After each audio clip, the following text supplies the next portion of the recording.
I met Jesus face to face when I was a kid. हाँ, क्षण भर के मोमेंट्स होते हैं वो ज़िंदगी भर याद रहते हैं। मेरा श्री कृष्ण के साथ भी बहुत सारे एक्सपीरियंसेस हुए हैं बचपन में। मेरा मोस्टली सिलेक्शन डिबेट्स में होता था, पोएट्री कंपटीशन में होता था। मेरे पास एक मूवी ऑफर आया था, लेकिन जो डायरेक्टर था उसी का नाम मी टू और कंट्रोवर्सीज में आया था। मेरा मन है करने का, लेकिन सही नहीं होगा।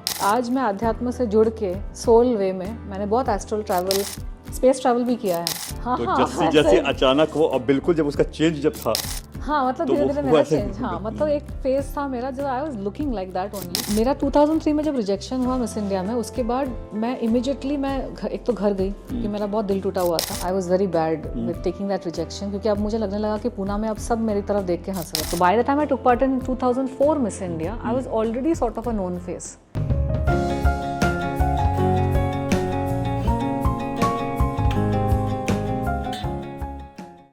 तो स्वागत करते हैं हम अपने खूबसूरत गेस्ट तनुश्री दत्ता का। तनु जी, बहुत बहुत धन्यवाद कि आप मैं पॉडकास्ट में आई, अपना कीमती समय दिया। थैंक यू निशांत जी, मुझे भी आके बहुत अच्छा लगा। जी तनु जी, सबसे पहले दुनिया को तो ये पता है कि आप एक कमाल की अदाकारा हैं, मिस इंडिया, मिस यूनिवर्स रही हैं, लेकिन हम आपके बचपन को जानना चाहते हैं। आपकी ज़िंदगी की जो शुरुआत है, आपका इनिशियल स्टेज, मैंने विकिपीडिया में पढ़ा कि आप बिहार से हैं, तो वो जो इनिशियल आपके जो दिन थे, शुरुआत थे, परिवेश थे, उसके बारे में थोड़ा सा आप शुरू से बताइए। झारखंड से हैं एक्चुअली हम लोग, जो पहले बिहार हुआ करता था। झारखंड में भी जमशेदपुर जैसा एक छोटा सा शहर है जो कि बहुत फेमस शहर है टाटा नगर की वजह से, Tata Steel. We have good schools and everything, but Jamshedpur में भी एक बहुत छोटा सा कस्बा है, मानगो। वो एक्चुअली जमशेदपुर सिटी के थोड़ा सा बाहर है, तो वहाँ से मेरी शुरुआत हुई थी, वहाँ पे मैं पैदा हुई थी। और उसके बाद थोड़े साल हम वहाँ रहे, उसके बाद हम जमशेदपुर के एक बहुत ही पॉश अपस्केल इलाके में हम शिफ्ट हो गए। तो मेरी नींव एक्चुअली मानगो से है। पापा क्या आप किस प्रोफेशन में थे, क्या करते थे पापा? Life insurance, LIC। हाँ, he was one of the top 10 officers of LIC in the whole district.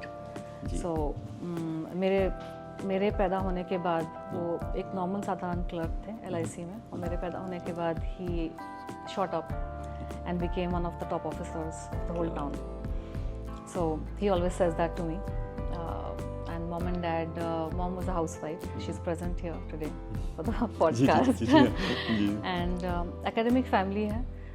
कभी कोई ऐसी एक्सपेक्टेशन नहीं थी कि मैं मीडिया। भाई बहन आप लोग कितने लोग? One sister, younger sister. वो क्या करती हैं? She is a TV actress, movie and TV actress.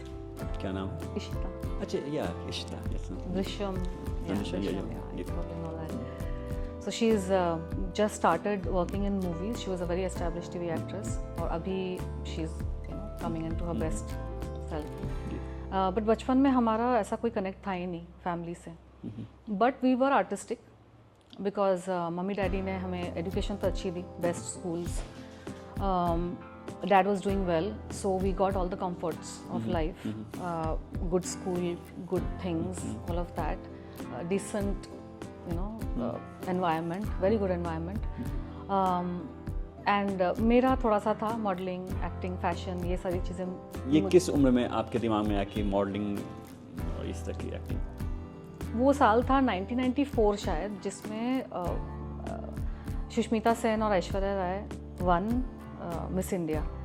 और वो जो पैजेंट था, मिस इंडिया पैजेंट, वो मम्मी देख रही थी सोफे पे बैठकर टीवी के सामने।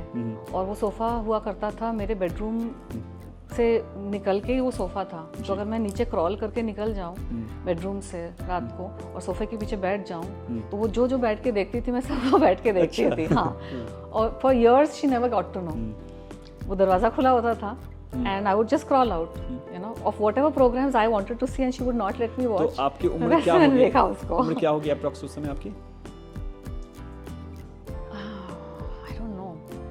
I'm 84 born, so. नहीं 84, मैं उस ढंग से नहीं पूछ रहा था, मतलब 94, हाँ, तो 10 साल की थी। 10 साल की थी। तो मुझे उस समय जो तनु थी, वो तनु एक्चुअल में क्या थी? मतलब एक चुलबुली लड़की थी, सीरियस बात करने, या फिर वो एग्जैक्ट तनु क्या थी आपकी नज़र? आपको क्या याद आता है? I was a class topper. अच्छा। So I was very brainy. I was very sharp. मेरे ग्रेड्स बहुत अच्छे होते थे. I was a most favourite student in school. Teachers liked me. Mom का पूरा फोकस होता था स्टडी स्टडी स्टडी. बट मैं फिर भी एक्स्ट्रा करिकुलर एक्टिविटीज़ किसी तरह से मैं इन्वॉल्व हो ही जाती थी. क्या क्या करती थी एक्स्ट्रा? जिस चीज़ में मुझे सेलेक्ट कर ले, मैं सब चीज़ों में अपना नंबर नॉमिनेशन डाल देती थी. लेकिन मेरा मोस्टली सिलेक्शन डिबेट्स में होता था, पोएट्री कंपटीशन में होता था, और कुछ ऐसे कोई फेस्टिवल हो, वॉलंटियरिंग हो, लीडरशिप का कोई पोजीशन हो थोड़ा सा, या फिर टीचर्स को हेल्प करने का कुछ हो, वैसे मुझे सेलेक्ट कर लेते थे. समहाउ डांस और म्यूज़िक में मुझे सिलेक्ट ही नहीं करते थे, हालांकि मुझे उसमें सबसे ज़्यादा इंटरेस्ट था. Maybe they didn't think of me as that much talented.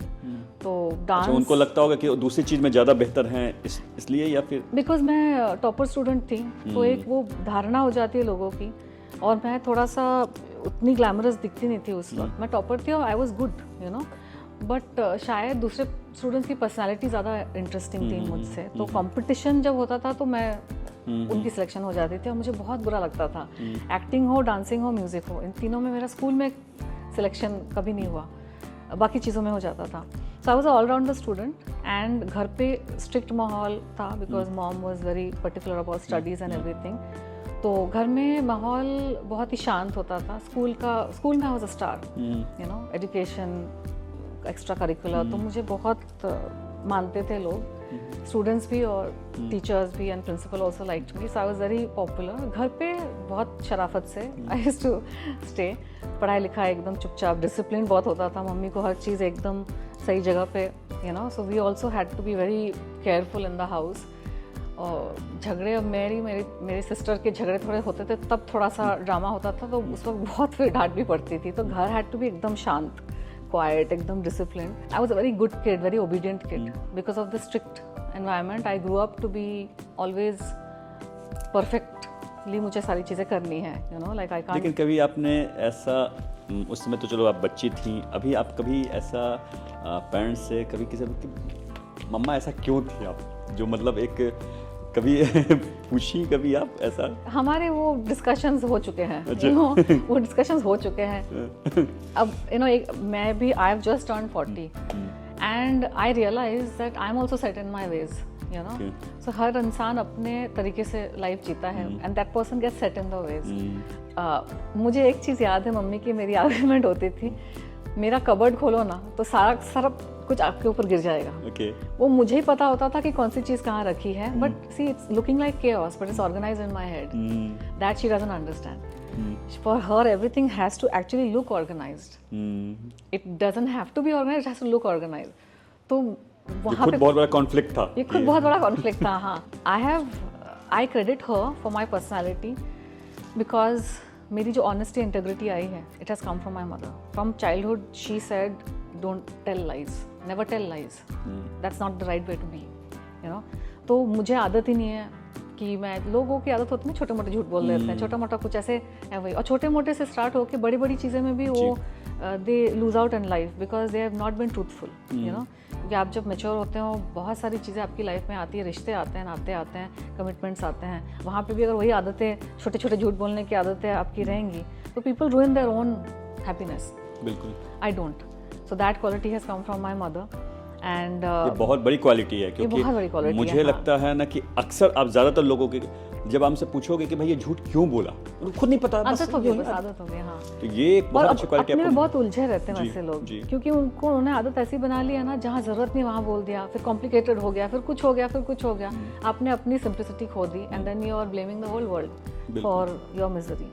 तो मेरी, the reason I am so simplified is because जो वो बेसिक्स जो मेरे तैयार हुए, and she was little difficult to be around, I accept, you know, but her quality is that she was very sure कि नहीं, I will not compromise on this for her kids, right? That is a very big thing because आज मैं देख रही हूँ कि बहुत parents ने नहीं किया है वो, and that is the reason वो kids बड़े भी होने के बाद they are behaving like kids only, they are confused because certain personality traits have to be instilled in the childhood. ये जो इंटीग्रिटी से रहने वाली चीज़ है ना, सच्चाई से, कि चाहे कुछ भी हो जाए, ये जो सही है सो सही है, गलत है जो गलत है. बिल्कुल. You know, that I've learned from my parents. Even today, you know, I've not done movies in a long time, कोई ऐसे सोचेगा ना कि कोई मूवी का ऑफर आ रहा है, सामने वाले बहुत क्रेजी है आपको लेने के लिए, कोई भी पैसा मांग लो, चेक हम लिख के दे देंगे, तो आप सोचो, आप उतना नहीं ज़्यादा सोचोगे। तो मेरे पास एक मूवी ऑफर आया था, लेकिन जो डायरेक्टर था उसी का नाम मी टू और कंट्रोवर्सीज में आया था, तो morally it was not right thing for me to you know, अगर मैं ऐसे मोर्चे निकाल रही हूँ, मैं ऐसे सोशल इम्पैक्ट मूवमेंट कर रही हूँ, so I have to follow the same thing in my life also. तो एक बहुत अच्छा प्रोजेक्ट मेरे पास आया था एंड मुझे बहुत बुरा लग रहा था जब मुझे पता चला, और काफ़ी लेट पता चला। बातें हो गई, नरेशन हो गया, कितनी मेरी फीस होगी उसकी बातें होगी, सारा सब कुछ हो गया, एजेंसी इन्वॉल्व थी।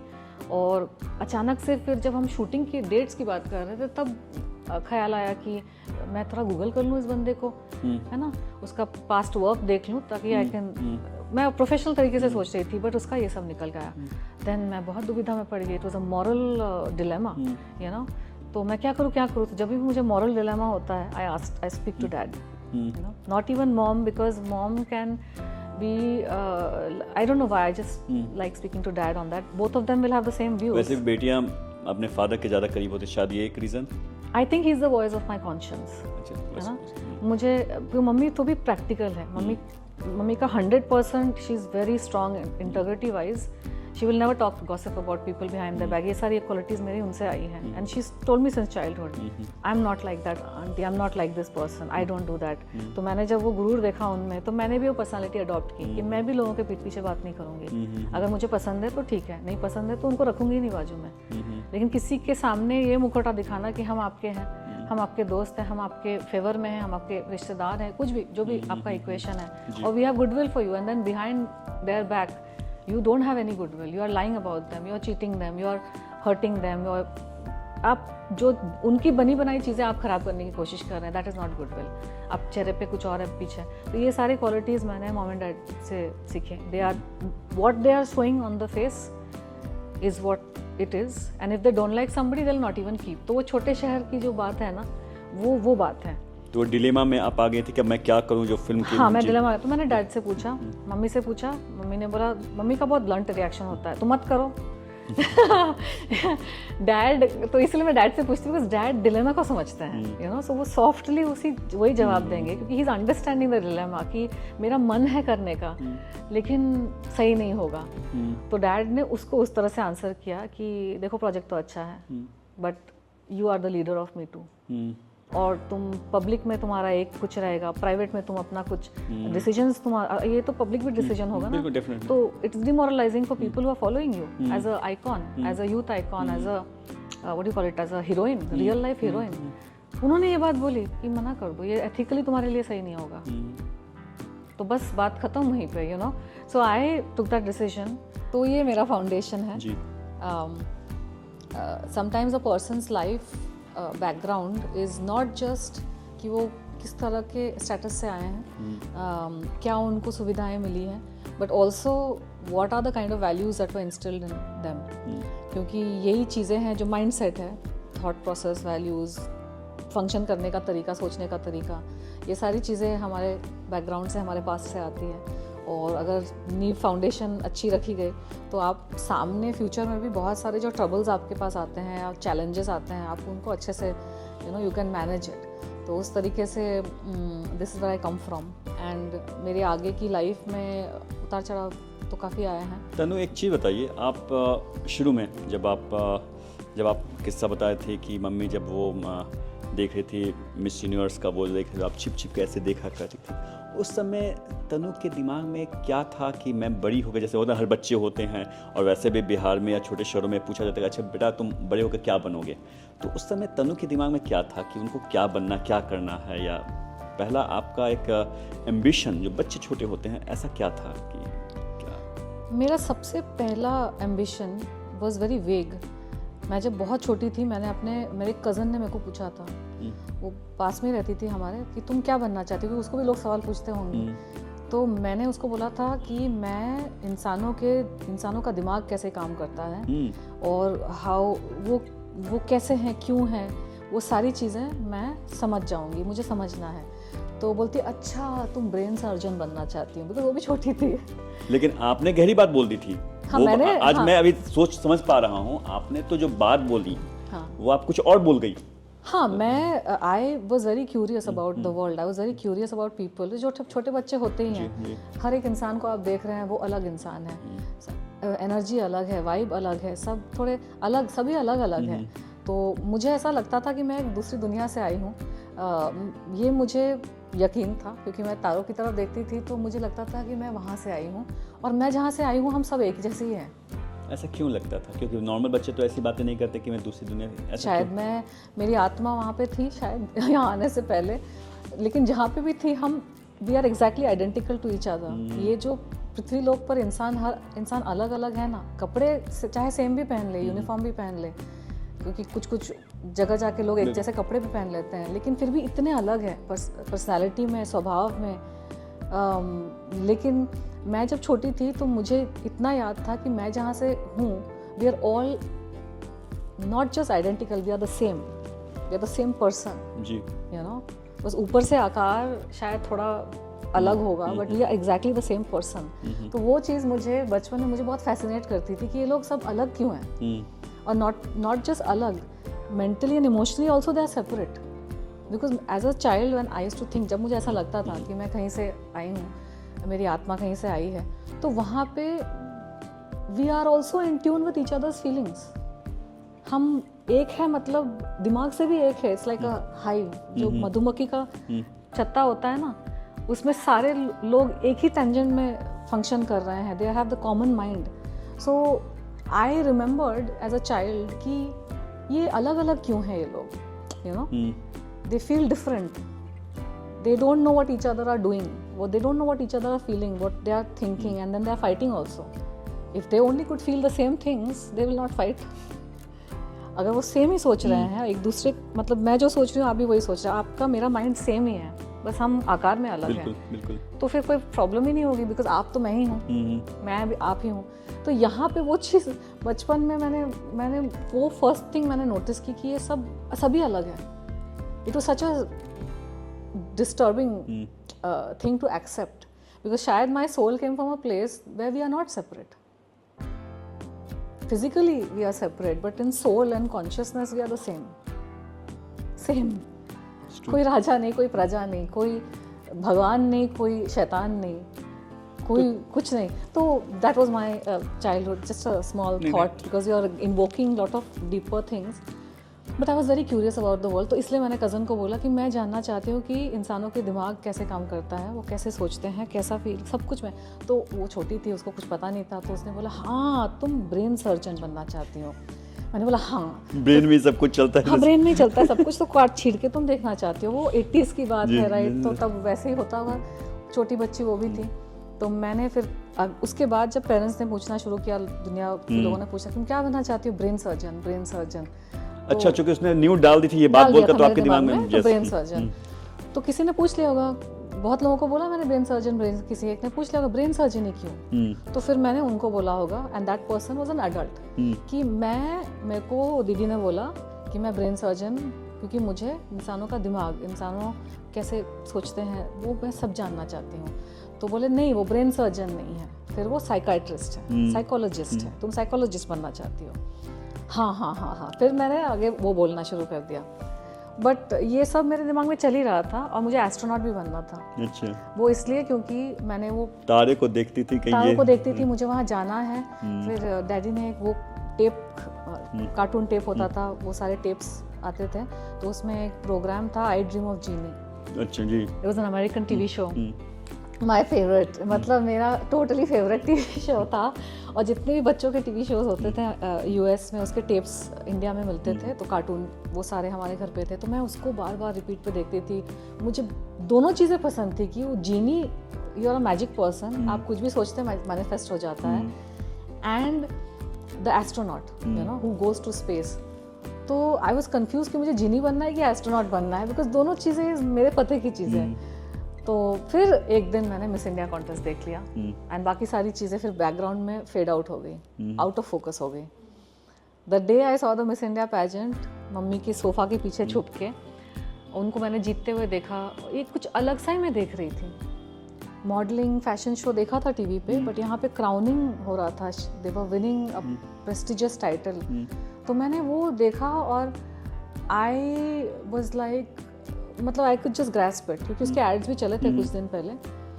एंड मैंने कैसे प्रेयर कुछ किया होगा कि मुझे एक दिन यहाँ पे देखना है अपने आप को।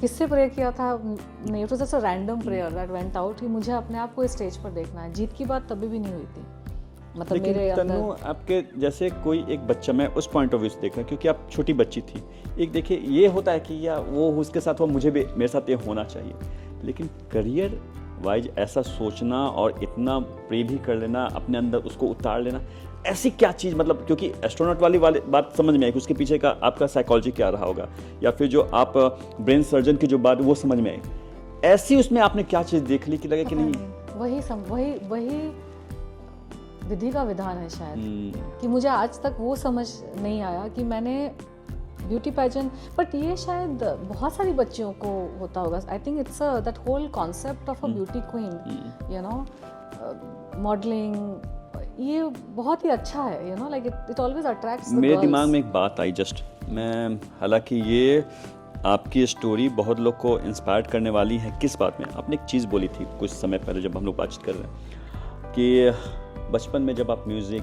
एक्टिंग के लिए करते थे तो आपके टीचर्स रिजेक्ट करते थे। आपने कहा कि क्योंकि आप उनको ग्लैमरस वो नहीं दिखती थी। हाँ, ठीक है। तो मुझे लगता है कि शायद आपके सबकॉन्शियस माइंड में ये बात बैठी होगी कि मुझे कई बार ऐसी चीज़ों में रिजेक्ट किया गया है, तो मे बी मैं उस जो खूबसूरती की सबसे बड़ा कॉन्टेस्ट है वैसी जगह पे मैं जाऊंगी, मुझे क्राउन पहनाया जाएगा। शायद हो सकता है सबकॉन्शियस माइंड में ये दिमाग कि इन लोगों ने मुझे रिजेक्ट किया लेकिन दुनिया मुझे एक्सेप्ट करेगी। हाँ। शायद एक सबकॉन्शियस माइंड में ये चला हो। नहीं, ये हो सकता है, बट मुझे लगता है कि इसका थोड़ा सा एक अलग एंगल होगा, बिकॉज मुझे कॉम्प्लेक्स तो था अपने लुक्स को लेकर, क्योंकि मेरे जो दूध के दांत गिरे जो नॉर्मल वाले जो दांत आए ना वो इतने बड़े आए कि मेरे जॉज में फिट नहीं होते थे, तो ऐसे बाहर। अच्छा। I had really crooked teeth, मतलब मुझे स्कूल में लड़के, यू नो, दंतोड़ी, टूथब्रश, डेंटल पेशेंट, ये सारी चीज़ें करके मुझे चिढ़ाते थे। मेरा बस एक सेविंग ग्रेस था, क्योंकि मैं टॉपर स्टूडेंट थी, तो टीचर लोग उनको डांट देते थे, तो थोड़ा टाइम शांत रह जाते थे। मुझे लगता है कि कुछ चीज़ें ना भगवान दिमाग में डालते हैं। एक तो मेरा कॉम्प्लेक्स था अपने लुक्स को लेकर मेजर, क्योंकि रिजेक्शन भी हो जाता था। जिन चीज़ों में मुझे सबसे ज़्यादा इंटरेस्ट होता था या फिर सिलेक्शन भी होता था, तो साइड कैरेक्टर, यू नो, एक प्ले किया था मैंने, उसमें मेन रोल नहीं मिला मुझे, but I was happy to do the side thing also, just to be on stage, you know, so I never complained or asked too much from life, but शायद भगवान जी ये देख रहे थे मेरे मन के अंदर ये सारी चीज़ें थी, तो वो चाहते थे कि मुझे प्लेटफॉर्म मिले। ये बात सच है कि मैंने अपने आप को एक्सेप्ट ही कभी करने नहीं दिया बचपन में कि मुझे एक्टिंग, डांसिंग और इन सब चीज़ों में प्रोफेशनल तरीके से इंटरेस्ट है। मेरी ट्रेनिंग हुई थी इंडियन क्लासिकल म्यूज़िक में। अच्छा। हाँ। इन एज, किस एज में आपने? बहुत कम एज में, आई थिंक मेरी हायर केजी या क्लास 1 तक मेरी कुछ ना कुछ तो म्यूज़िक ट्रेनिंग शुरू हो गई थी। मेरी इंडियन क्लासिकल 6 साल मैंने किया, रविंद्र संगीत मैंने 3-3.5 साल किया। तो ये क्या मतलब मम्मी पापा ने अचानक, क्या उनके मन में थी क्या कि संगीत? ये टिपिकल बंगाली फैमिलीज अच्छा, में बंगाली होता है, चलता। हाँ। अच्छा। वो बंगाली फैमिली लड़की होती है तो 100% क्लासिकल म्यूज़िक, इस तरह आर्ट क्लास भी जाती थी। आर्ट क्लास मैंने बहुत साल की है, और Indian classical and Tagore music. तो टेगोर म्यूज़िक पहले आया, इंडियन क्लासिकल बाद में आया। बोर्ड एग्ज़ाम के पहले मैंने छोड़ दिया ये सब, आई कुडंट फोकस। इसके एग्ज़ाम्स भी होते थे और थोड़ा सा lifestyle was very busy, education, school, art class, dance class और holidays, lots of holidays we took. Dad and mom, उनको ट्रैवलिंग करना बहुत पसंद था, तो हम ये सारे पूरी जगन्नाथ मंदिर बचपन से हम लोग घूम रहे हैं as a religious pilgrimage, also as tourism. But वो बस मेरे मन में एक कुछ चीज़ें होती है ना, आप बस ये भाग्य होता है, वो भगवान की दी हुई चीज़ होती है कि आप उस वक्त क्रॉल करके आए, आपने देखा और बस यकीन हो गया कि बस यही है। No brain surgeon, no astronaut and no genie, you know, ये जो 3 चीज़ें मेरे प्रोफेशनल मेरे को लग रहा था। तो किसी ने बोल भी दिया था कि नहीं, तुम जीनी नहीं बन सकती, उसका कोई कोर्स नहीं होता है, वो मैजिकल कुछ होता है। बट यू नो निशान, I think I am becoming something magical. We are all becoming magical. ये जो हमारा टाइम चल रहा है ना, ये स्पिरिचुअल एवोल्यूशन का, वो मेरे बच्चे वाले दिमाग में कोई तो पति की बात आई थी, क्योंकि आज मैं अध्यात्म से जुड़ के मैं अपने सूक्ष्म शरीर में, सोल वे में, मैंने बहुत एस्ट्रल ट्रैवल, स्पेस ट्रैवल भी किया है इन माय सोल बॉडी। तो मेरे अंदर शायद कोई इच्छा हमेशा से थी, you know. And then miss India also happened. उसकी वजह से मेरी डांसिंग, एक्टिंग, बॉलीवुड वगैरह सब हुआ। तो भगवान शायद वो चीज़ें तो हम अपने अंदर एक्सप्रेस नहीं कर पाते ना, क्योंकि अगर आप बैकग्राउंड से नहीं हैं, आप छोटे शहर से हैं, आप प्रिविलेज अपने तरीके से हैं, लेकिन वहाँ तक पहुँचने के लिए आपकी हिम्मत ही नहीं हो रही है कि आप भगवान से भी प्रे करें, या पेरेंट्स को बोलने की तो दूर की बात है। इतनी बड़ी बात होती है ना कि मॉडलिंग करना है, ये सब करना है, कि अपने ज़बान से भी निकलने में 10-10 साल निकल जाते हैं। ये बहुत कमाल की बात बोल रहे हैं, बिल्कुल आप तनु सही बोल रही हैं। मुझे यही समझना है कि माँ बहुत डिसिप्लिन वाली महिला, पापा से अपने दिल की बात कह देती थी, लेकिन आपने अपने परिवार में बहुत सारे पहले अपने एम्बिशन के बारे में बता चुके, ये बनना है, वो बनना है, ये अब ये नहीं बताया। हाँ, अब ये नहीं बताया था। और आपको अपना बैकग्राउंड भी पता है, आपको वो रिजेक्शंस भी पता है, सब कुछ है। तो अब यहाँ पे तनुश्री अपने को कैसे अप्रोच करती हैं लोगों के बीच में, कैसे उनके दिमाग में क्या प्लानिंग चलती है, वो तनु क्या थी और कैसे अपने को तैयार की, वो जर्नी मुझे समझाइए। तो ये तो मैंने उस क्षण में मैंने पकड़ लिया उस चीज़ को। उसी क्षण में मुझे पता चल गया था कि मैं एक दिन इस प्लेटफॉर्म पे मैं खड़ी रहूँगी जी। विनर का नहीं सोचा था, क्योंकि आप छोटे शहर से होते ना, आपका कोई बैकग्राउंड, आप जीत के बारे में सोच ही नहीं रहे होते, हिम्मत नहीं होती है। वहां तक पहुंचो, यही बहुत बड़ी बात है। वही बहुत बड़ी बात है, सिलेक्शन हो गया टाइप। अब वो मेरे मन के अंदर बस गया। अब दिन निकले, साल निकले, महीने निकले, लेकिन जब आपका एक सपना होता है ना, वो सपना आपकी आत्मा में विराजमान होके बैठा है प्रभु के जैसे। वो प्रभु ने ही दिया है ताकि एक दिन आप उन तक पहुंच सको। क्योंकि अगर मैं मिस इंडिया और मूवीज़ और ये सब नहीं करती, तो मेरे पास ये जो आध्यात्म साधना, जपने तपने का ये जो मेरी पूरी जर्नी हुई है ना, मैं नहीं कर पाती। Because I would be in a 9 to 5 job making very good salary, क्योंकि मॉम डैड की एक्सपेक्टेशन थी MBA वगैरह, जो भी उस टाइम पे डॉक्टर, इंजीनियर, IAS ऑफिसर मेरे डैड का वो बहुत था। My dad was very progressive in his thinking. वो डॉक्टर इंजीनियर भी नहीं सोचते थे, वो सोचते थे IAS ऑफिसर बनेगी बेटी, स्पोर्ट्स पर्सन उनका सपना था। जो शायद वो ये सारी चीज़ें शायद उनको थोड़ा इंटरेस्ट होगा किसी टाइम पे, स्पोर्ट्स में तो उनका बहुत इंटरेस्ट था। ही वांटेड, मतलब he would be okay if I played sports and if I road motorcycles, वो मोटरसाइकिल चलाते थे, तो वो सोच रहे थे उस तरीके से, आर्मी एंड ऑल दैट, क्योंकि उनका सपना था आर्मी एयरफोर्स ज्वाइन करने का। दादी ने ज्वाइन नहीं करने दिया, तो वो अब कि बेटी ये सब करेगी। मम्मी का था कि हाँ थोड़ा बहुत काम वाम जो भी करना है कर लेना, उसके बाद शादी। नॉर्मली छोटे शहर में ऐसा कि भाई इस एज के बाद बच्चों के, मतलब बेटियों की तो शादी हो जानी चाहिए। हाँ, तो मम्मी का बस ये था इंडिपेंडेंट तुमको होना चाहिए, यू शुड बी इंडिपेंडेंट, ताकि फ्यूचर में जाके अगर हस्बैंड को भी अगर कुछ थोड़ा तकलीफ हो गया कुछ, तो यू कैन सपोर्ट हिम। ये मम्मी डैडी का दोनों का ये था कि you should be independent but will get you married to a good place only. ज़रूरत नहीं पड़ेगी लेकिन सक्षम होना पड़ेगा। बस उसी तरीके से चल रहा था। अब हिम्मत नहीं हो रही है कि मैं ये सब बोलूँ, मॉडलिंग, कि ये सब दिमाग में चल रहा है, लेकिन लक्षण तो इनको दिख ही रहते हैं। वो एज आपका 10 से 11, 12 वो चल रहा, 12, हाँ। लेकिन आपका वो एकेडमिक जो बहुत अच्छा बैकग्राउंड था, वो धीरे धीरे फिर छूट रहा हो, क्योंकि आप अच्छा वो छूटेगा तो सब छूटेगा, अब छूटेगा। अच्छा। मुझे इतना पता है।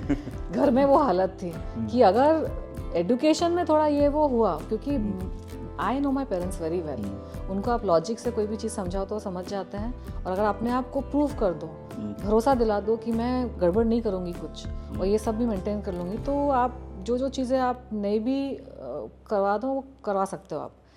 उतनी तो ऑब्जर्वेशन पावर मेरे में थी। I was always a very good observer of people. तो मैंने, अगर मुझे कुछ चाहिए तो मुझे पता होता था कि मॉम से पूछना है कि डैड से पूछना है, कहाँ पे ना होगा, अच्छा यहाँ से ना हुआ तो उसको कैसे मैनूवर करके ना को हाँ करना है, वो सारे मुझे तरीके आते थे। I was a very sharp, very very sharp kid, but I was a good, integrity थी मेरे में, ऐसे कोई मैं किसी को धोखा नहीं देती थी। बट मॉम डैड भी समझते थे मेरे को, तो उन्होंने लक्षण तो पता चल गए थे, फैशन में इंटरेस्ट हो रहा है इसका। छोटे शहर में एक आधी लड़कियां होती है, एक आधी लड़के होते हैं जो थोड़े से उनके लक्षण कुछ अलग होते हैं, तो मतलब, और मैं क्योंकि स्मार्ट किड थी ना, इंटेलेक्चुअल भी थी, एजुकेशन में भी अव्वल थी, तो मैं ऐसी से चीज़ों को बैलेंस कर रही थी कि कोई कुछ बोल ना दे मम्मी को। नेगेटिव तरीके से ना बोले, कुछ बोले भी कि हाँ आपकी बेटी तो पार्टिसिपेट कर रही है डांस कंपटीशन, सोसाइटी के जितने कंपटीशन होते थे जिसमें कंपटीशन इतना ज़्यादा नहीं होता था, हम 4-5 लोग ही थे, तो मेरे डांस कंपटीशन में मैं पार्टिसिपेट कर लेती थी, म्यूज़िक कुछ प्रोग्राम हो रहा है मैं हमेशा आगे, क्योंकि मैं एजुकेशन में अच्छी थी इसलिए ये लोग मुझे अलाउ भी कर देते थे। तो उनका बहाना नहीं है ना, वो भी मना करते थे, मैं फर्स्ट आई हूँ क्लास में, तो कुछ बोल नहीं पाते थे। और उनके हमेशा होते थे इस बार अगर तुम्हारे ग्रेड्स अच्छे आए तो हम तुमको ये खरीद के देंगे बारबी डॉल। तो वो डील होती थी हमारे घर में। हालांकि मुझे पापा के साथ कि मम्मी के साथ? मम्मी नेगोशिएट करती थी, बट पापा ही पे कर रहे हैं। लेकिन मुझे पता था कि गिफ्ट तो मुझे मिलना ही मिलना है। नहीं, नेगोशिएट नहीं, मतलब वो मैं पेमेंट पैसे की बात नहीं कर रहा हूँ। नहीं, वो नेगोशिएट कि क्या मिलेगा, बारबी डॉल मिलेगा और भी कुछ चीजें मिलेंगी। ओके, उस सेंस में। हाँ, उस तरह से। हाँ, बहुत सारी, मतलब because you are talking to a kid, you know, तो अब बच्चों को देखना है टीवी, बच्चों को ये करना वो करना है, तो पेरेंट्स का डिसिप्लिन करने का तरीका ये था कि अगर तुम पढ़ाई करके तुम ये कर लोगी तो हम तुमको इस चीज़ को भी अलाउ करेंगे, plus you will get a Barbie doll, plus school trip में अलाउ करेंगे। तो वो नेगोशिएशन चलती थी और मैं बोलती थी नहीं मुझे स्कूल ट्रिप भी जाना है, मुझे बारबी डॉल भी चाहिए और मुझे ये भी चाहिए। तो फिर बोलते थे नहीं ये बर्थडे में मिलेगा, ये मिलेगा एग्जाम के बाद। तो उस तरह से, and so I understood that. मेरा ब्रेन इतना लॉजिकल, इतना शार्प होता था कि they had to communicate with me like that, so that they also get a kid who is behaving herself. By the way my mom was a teacher. अच्छा, वो teacher थी शादी से पहले। ओके, दैट्स व्हाई वो discipline wise जो teachers that's why she knew how to communicate with kids. And my dad is generally a very perceptive person. किस subject के टीचर नहीं है? बायोलॉजी के। जी। तो both of them are very educated and dad because he is naturally intelligent and perceptive। मतलब आज तक उन्होंने कभी मेरे को ये नहीं बोला नो ये मत करो, उनको पता है कि वो नो बोलेंगे तो मुझे और ज़्यादा इंटरेस्ट होगा उस चीज़ में कि डैड क्यों नो बोल रहे हैं। अच्छा, ओके। तो वो क्या, वो घुमा के बात को समझा के मुझे कन्विंस करेंगे मेरे लॉजिकल माइंड को why his point of view, that why I should adopt his point of view, और मुझे पता होता है कि वो कर रहे हैं। आप एक चीज़ देखिए तनु, आपको अभी जैसे आपने पेरेंट्स के बात बता रहे हैं, मुझे क्या विजुअली दिख, चूँकि फिल्म मेकर हूँ तो मुझे स्क्रिप्ट वाइज क्या दिख रही है। चूँकि मम्मी आपकी टीचर, डिसिप्लिन, पापा LIC में करते थे, तो क्लाइंट के साथ नेगोशिएट कैसे उसको अपनी बातें मनवानी है, कैसे करना, तो ये कैरेक्टर वो बन रहा था। हाँ, और चूँकि soft spoken, very nothing like, उनका तरीका is amazing, you know, to even, and that's why the house was peaceful because ऐसा नहीं था, नहीं कोई चीज़ में नहीं था, मम्मी ऐसी है नो, यू नो, तो मम्मी से मैं पूछती नहीं थी। सबसे पहले डैडी के पास, यू नो, और अच्छा डैडी के पास तो डैड बोलते थे, उनको पता चल जाता था कि ये ऐसी कोई चीज़ है जो मेरे पास आ रही है क्योंकि वहाँ से ना हो गया है या फिर होने वाला है, तो देन ही वुड बी से नहीं ये दैट यू आस्क मॉम, इसका डिसीजन मॉम लेने वाली है, तो then has to be like shit अभी क्या करूँ, यू नो, बहुत सारी चीज़ें, but it was all fun, it was okay। Bike मिली, स्कूटी मिली, you know, पहले बारबी डॉल्स वगैरह, उसके बाद बाइक मिली, उसका स्कूटी मिली। और जो वही 14-15, हाँ, मतलब मैं 16 के एज तक तो मैं पूना भी चली गई थी। वो भी एक मेरा था कि अगर मैं बोर्ड्स में अगर मेरे बहुत अच्छे नंबर आए 90% प्लस तो क्या दोगे, तो फिर उन्होंने like the table was open for negotiation. I said मुझे पूना जाना है 11-12। पूना क्यों? मॉडलिंग स्टार्ट करनी थी वहाँ पे, प्लानिंग चल रही थी अंदर। तो पूना मतलब बॉम्बे था क्या दिमाग में कि ऐसा, या फ्यूचर एंड गोल था बॉम्बे, लेकिन बॉम्बे बोलूंगी तो अच्छा ओके कांड हो जाएगा। बॉम्बे बोलूंगी तो सब कुछ घर से ही पाँव नहीं रख पाऊंगी, तो बॉम्बे नहीं, पूना।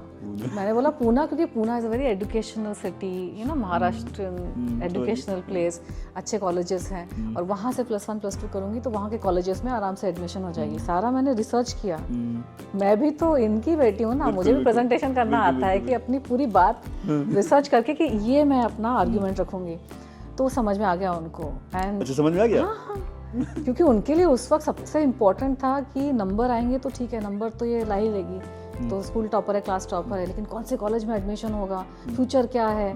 और मैं ये सब सेंस कर रही हूँ कि unnecessary they are thinking about the future, किसी को नहीं पता है फ्यूचर क्या है, you know. I saw one kid dying when I was a little person, you know, in our colony. एक का मैंने ब्रेन स्पैटर देख लिया था रोड पर, तो मुझे अस्तित्व का ज्ञान बचपन से ही था कि नोबडी नोज द फ्यूचर। अचानक से अगर मैंने डिसाइड किया मैं घर से भाग जाऊंगी तो क्या कर लोगे? अच्छा, ऐसा सोचती थी आप? I just you know, but I could see them that they are in that dilemma, तो what can I tell them? मुझे पुणे भेज दो, वहाँ पे कॉलेज में एडमिशन हो जाएगा। So they bought it. Even then उनको थोड़ा डाउट था कि क्योंकि कॉलेज स्कूल में मैंने miss India competition, miss school competition कर लिया था, थोड़ा मॉडलिंग स्कूल से मैंने शुरू कर दिया था। सो दे न्यू कि उसको इंटरेस्ट है, बट पुणे में जाके मैं फुल ऑन शुरू कर दूंगी ये सब, that they didn't think. But अरे कॉन्टेस्ट आपने जो शुरुआत कर दिया था, तो वो जो आपके जो कॉम्प्लेक्स थे कि लुकिंग को लेकर और सब चीज, वो कैसे होने लगे थे? वो अपने आप नहीं, वो एक्चुअली उसके पहले ही दूर होने लगे थे, क्योंकि क्लास 6 में ना मम्मी डैडी ने मुझे वो डेंटल ट्रीटमेंट होता है ना, अच्छा, मेरे दांत बहुत ही मतलब खतरनाक थे, बहुत पतली सी सुकड़ी सी, बाल छोटे छोटे, सोडा ग्लासेस, स्टूडियोस एंड दांत ऐसे। तो उनको टेंशन होगी शादी कौन करेगा इससे। I was not growing up to be a typical traditional beautiful girl. मुझे आपकी चीज को सुनकर एक 90s के समय में एक टेलीविजन शो आता था, जस्सी जैसी कोई नहीं।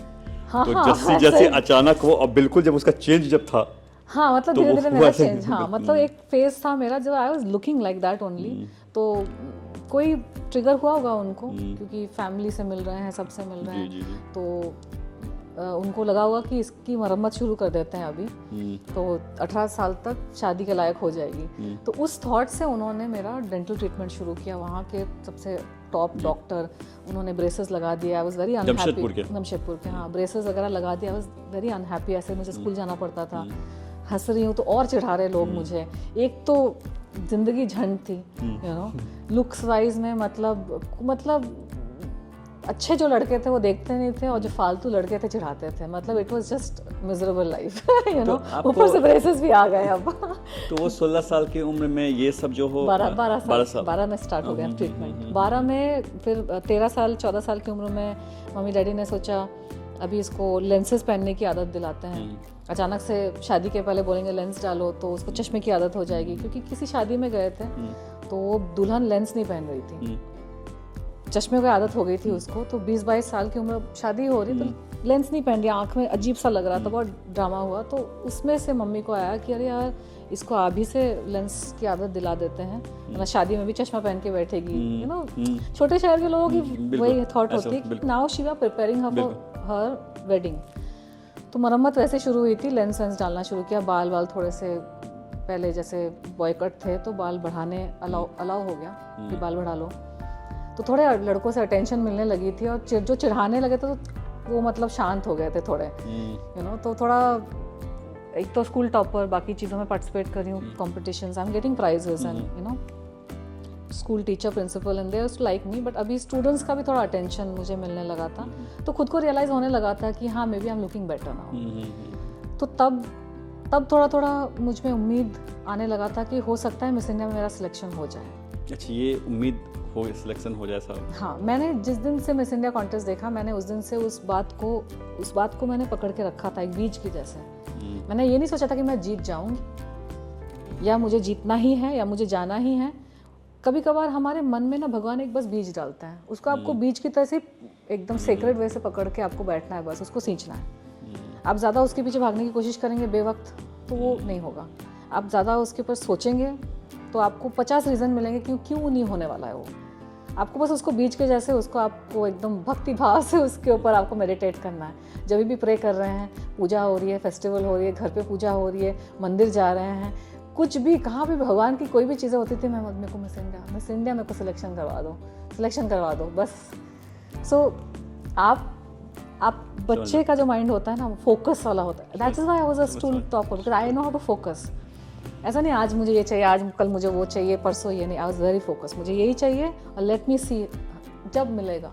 मैंने देखा मिस इंडिया का कट ऑफ 26 एज तक है, तो मतलब मेरे पास 6 साल है ट्राई करने के लिए। कॉलेज के लिए जाऊंगी, ये सब करूंगी, फिर एक टाइम पे अपना तो पुणे के लिए मम्मी पापा तैयार हुए? हाँ, उनको कोई आइडिया नहीं है कि वहाँ जाके क्या होने वाला है। मैक्सिमम उन्होंने सोचा कि हाँ वहाँ जाके शायद, क्योंकि शॉर्ट स्कर्ट लेकर हमारी मम्मी की बहुत लड़ाइयाँ होती थी। अच्छा।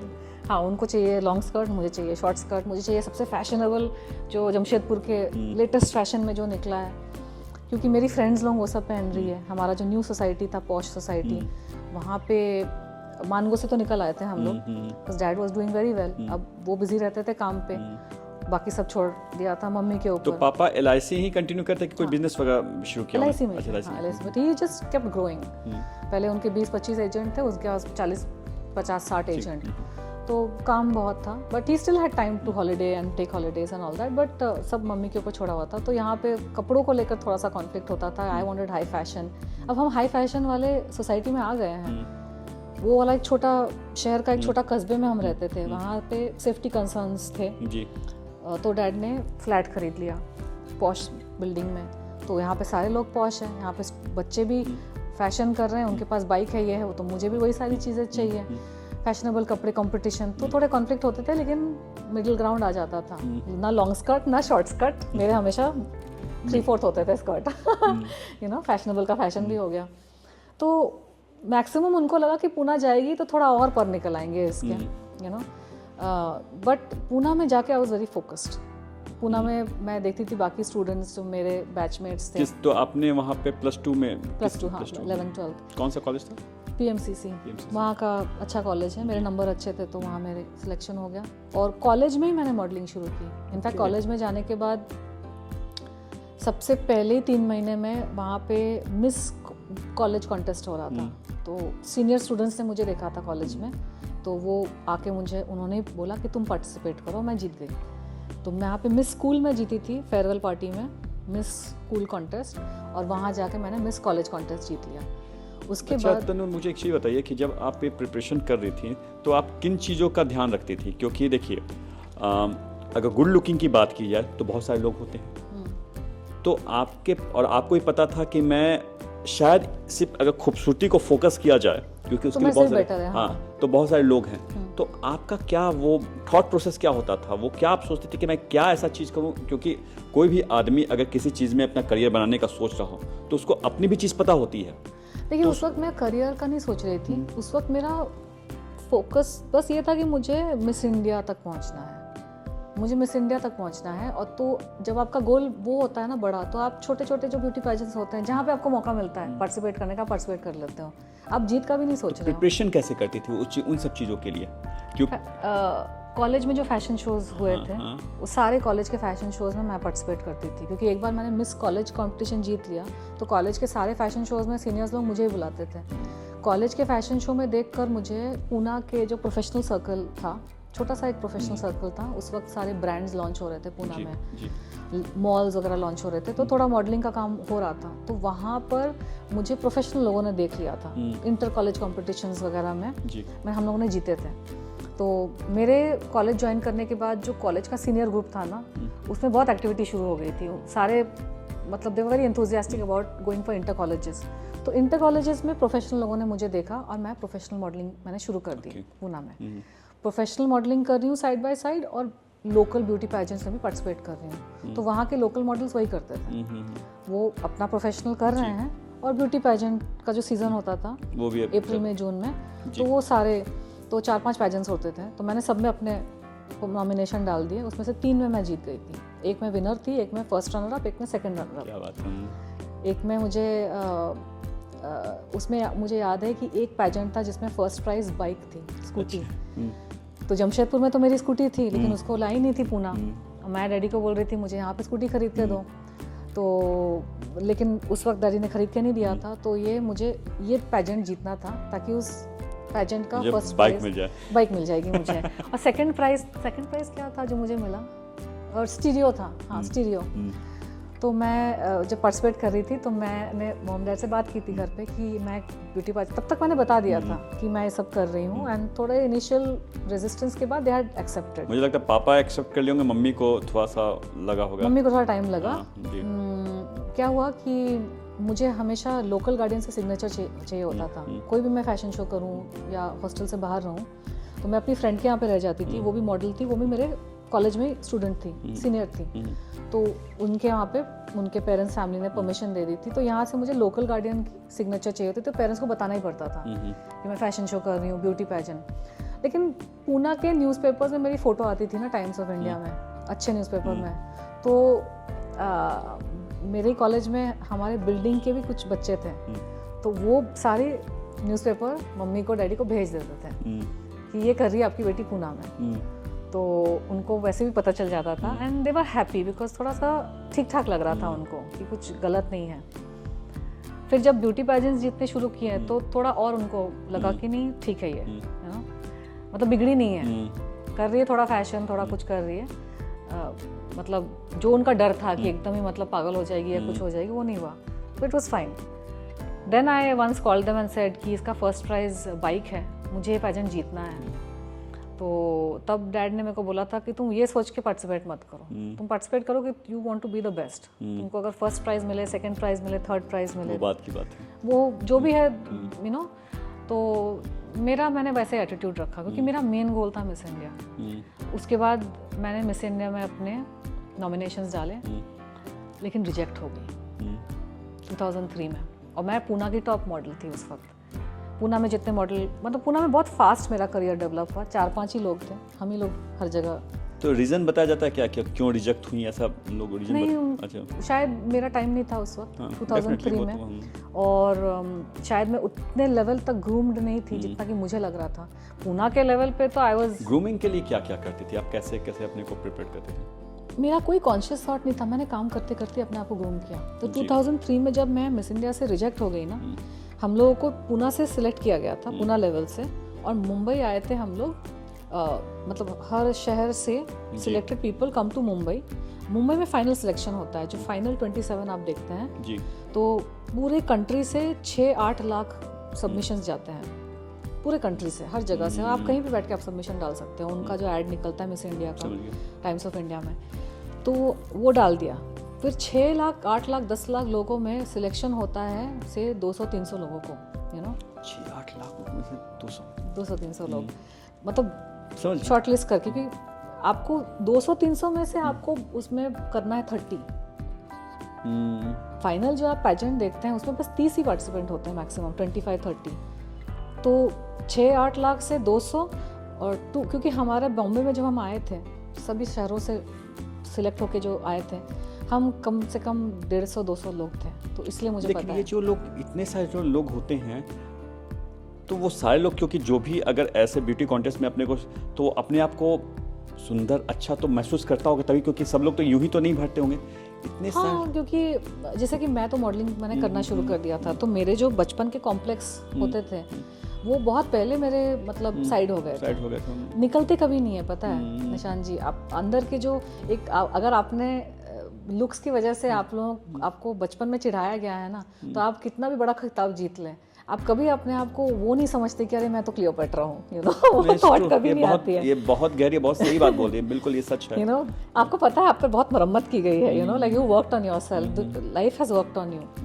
तो मेरा 2003 में जब रिजेक्शन हुआ मिस इंडिया में, उसके बाद मैं इमिजिएटली एक तो घर गई कि मेरा बहुत दिल टूटा हुआ था, क्योंकि मुझे यकीन था मेरा सिलेक्शन हो जाएगा, क्योंकि मैं पूना से, हम 3 लोग सिलेक्ट होके आए थे, जो तीनों हम टॉप मॉडल्स थे पूना के जी। लेकिन बॉम्बे आकर we all got a reality check, क्योंकि यहाँ पे सारे चेन्नई से, दिल्ली से एक यू नो मॉडल और फेमस मॉडल्स भी थे जो सिलेक्ट हो रहे थे। तो हमारा पत्ता कट हो गया। फिर मैं घर गई, थोड़ा सा मैंने अपने आप को संभाला। मम्मी डैड ने बोला चलो ठीक है, कोई बात नहीं, अगले साल ट्राई कर लेना। अच्छा, उन्होंने कहा कि अगले साल, ये नहीं कहा कि छोड़ दो अब, चलो दूसरा कोई करियर या ऐसा कुछ नहीं? नहीं, वो तो उनको नहीं पता था कि मैं करियर बना लूँगी। उनको बस मिस इंडिया उसको करना है, उसकी इच्छा है। ये सिलेक्ट हो गई थी ऑलमोस्ट, और छोटे वाले ब्यूटी पैजेंट में जीते ही थे। मैं स्कूल भी जीता था। स्कूल से पास आउट करते वक्त आई was a school topper also. मेरी पेपर में फ़ोटो आई थी, जो मुझे बाद में पता चला डैड ने डलवाई थी। आई रियली एक्चुअली, मैं जब स्कूल पास आउट मैंने किया तो I was number 1 in the whole school and number 10 in the whole district. तो मेरी फ़ोटो हमारे जमशेदपुर के मेन न्यूज़पेपर में मेरी फ्रंट पेज पे फ़ोटो आई थी विद दिस, कि मैं 10th में डिस्ट्रिक्ट में मैंने रैंक किया है। मुझे उस वक्त लगा था कि शायद हमारे एक अंकल है, वो सबको जानते हैं वहाँ पे, मतलब he is very well connected, तो उनके थ्रू पता चला होगा, छाप दिया होगा। बाद में मुझे बहुत सालों बाद मुझे डैड ने बताया कि डैड ने छपवाया था उसको।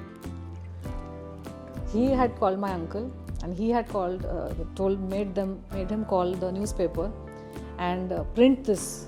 He paid or just requested them या कुछ whatever, I don't know. Request ही किया होगा बिकॉज जान पहचान सब। तो उन्होंने आपके पापा को कितना ख्याल था कि अपने बच्चे का हौसला अफजाई के लिए हम कैसे उस चीज़ को करें? हाँ, और बताया भी नहीं मुझे, बताया भी नहीं। And that had a very big impact on me, क्योंकि जब मैंने अपने आप को पेपर में पहली बार देखा ना एकेडमिक्स को लेकर, तो मुझे बड़ा अच्छा लगा। लाइफ में वो एक आध चीज़ें होती है ना जो आपको एडिक्ट बना देती है कि मुझे वापस ये चाहिए और बड़े लेवल पे चाहिए। वो बहुत सबकॉन्शियस होता है, वो कॉन्शियसली नहीं होता है। क्योंकि बहुत साल बाद जब ऐसी बातें हो रही थी, मैंने बोला कि आप लोगों को पता नहीं है वो मेरा फ़ोटो आया था पेपर में, तो डैड बोलते मैंने ही तो छपवाया था। तो that's when I realised, you know. So then Poona में जाके मेरे पेपर्स में फ़ोटो आने लगे, because now I identified with that कि मैं कोई साधारण लड़की नहीं हूँ। मेरी फ़ोटो आती है पेपर्स में, यू नो। मैं स्कूल टॉपर हूँ, मेरी फ़ोटो आती है पेपर में। तो जब मॉडलिंग से आने लगा वो चीज़, I got used to it, you know. And मुझे अच्छे ब्रांड्स मिल रहे थे, यू नो, सब अच्छा चल रहा था। फिर भगवान की कृपा थी कि छोटे छोटे ब्यूटी पार्टीज में जीत रही थी, फर्स्ट सेकंड थर्ड।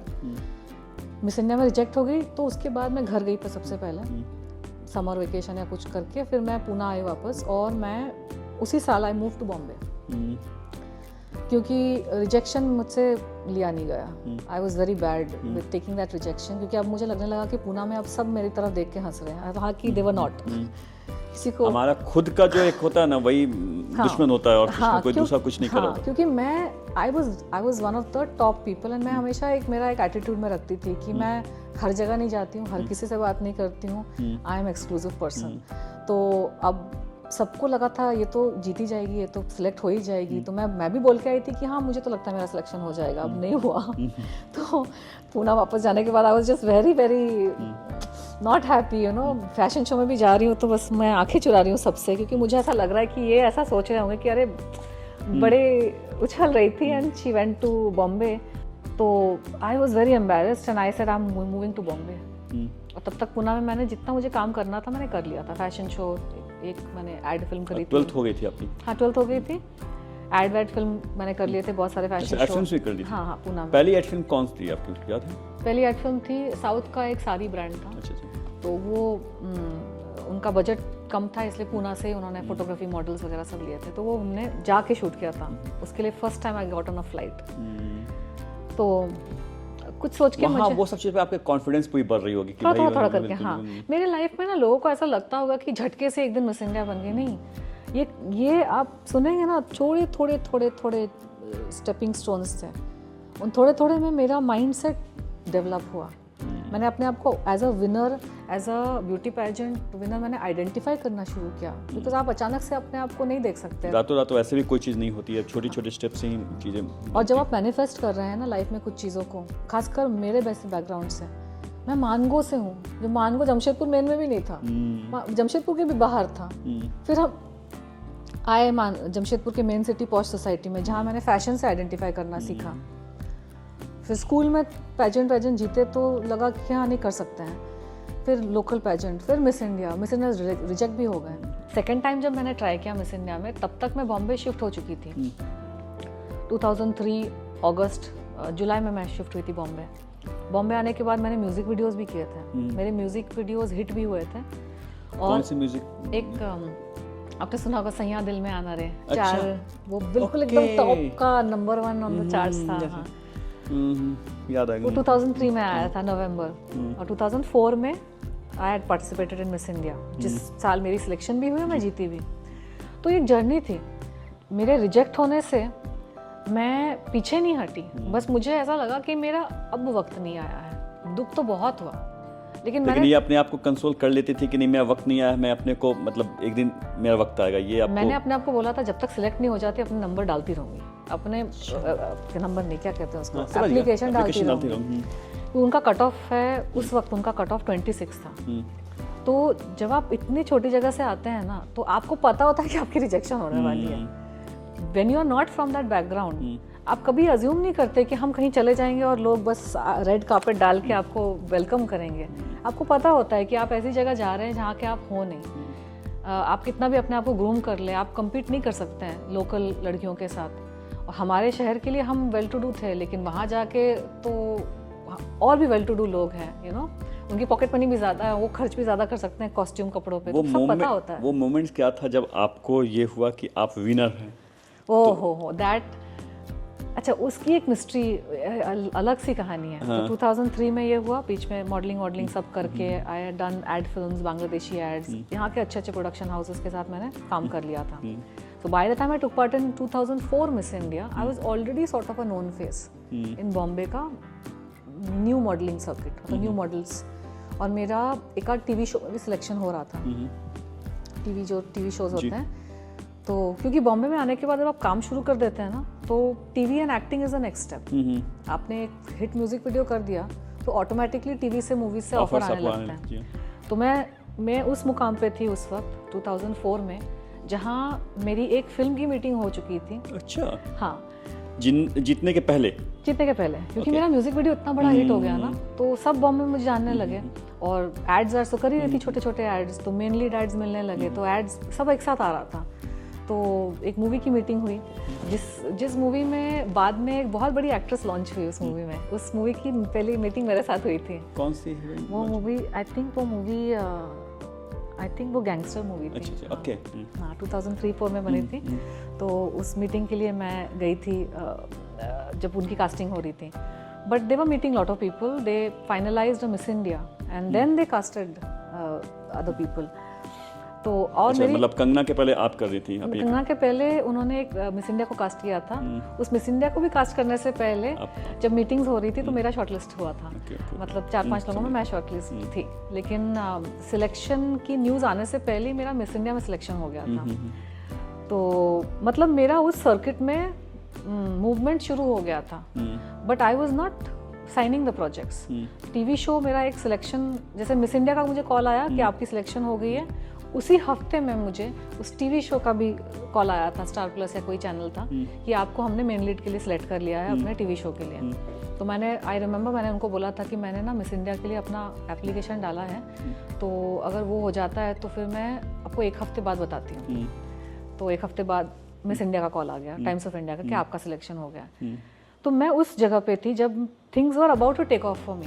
पॉज लेकर मैं जानना चाहूँगा कि जब सबसे पहले कहा गया, टाइम्स ऑफ इंडिया का कॉल आया, आपका सिलेक्शन हो गया, वो मोमेंट क्या था?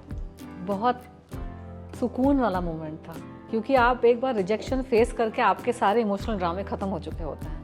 तो गहरी सांस। हाँ, मतलब इस वक्त कैसा था, इस वक्त when I went for the selection ना, मैं ऑलरेडी प्रोफेशनल मॉडल थी, अच्छे खासे पैसे कमा रही थी, और लोगों की एक्सेप्टेंस भी मिल रही थी। टीवी शोज वगैरह में शॉर्टलिस्ट हो रहा था, सिलेक्शन पता था सिलेक्शन हो जाएगा, अभी एक आध रिजेक्शन हो गया फिर सिलेक्शन हो जाएगा, आपको एक दिशा दिखने लगती है। नहीं तनु, ये सवाल मैंने इसलिए पूछा कि देखिए, नहीं मतलब क्या होता है कि वो जो एक अर्थ शैटरिंग मोमेंट होता है ना, वो हो चुका था 2003 में। रिजेक्शन होता है या एक्सेप्टेंस होता है, वो बहुत ही इमोशनल रिएक्शन। नहीं, मेरा ये सवाल इसलिए आया, पैसे कमाना, रिकॉग्नाइजेशन होना, वो एक अलग चीज़ होती है, क्योंकि वो आपका एक ड्रीम का हिस्सा था, जो आपने, वो 10 साल की बच्ची जो सोची होता, देखिए क्या तो वो चीज़, क्योंकि जब आंसू निकले और कुछ नहीं, कोई लाउड रिएक्शन नहीं था। मैं जिस पीजी में रहती थी, मेरे बाजू के कमरे में और लिविंग रूम में मेरे रूममेट्स भी थे, उनको 2 दिन तक पता ही नहीं चला कि मेरा सिलेक्शन हो गया है। मेरा इतना ठंडा रिएक्शन था, इतना मतलब it was just an acceptance कि यार तूने लाज रख ली, you know. My reaction was to God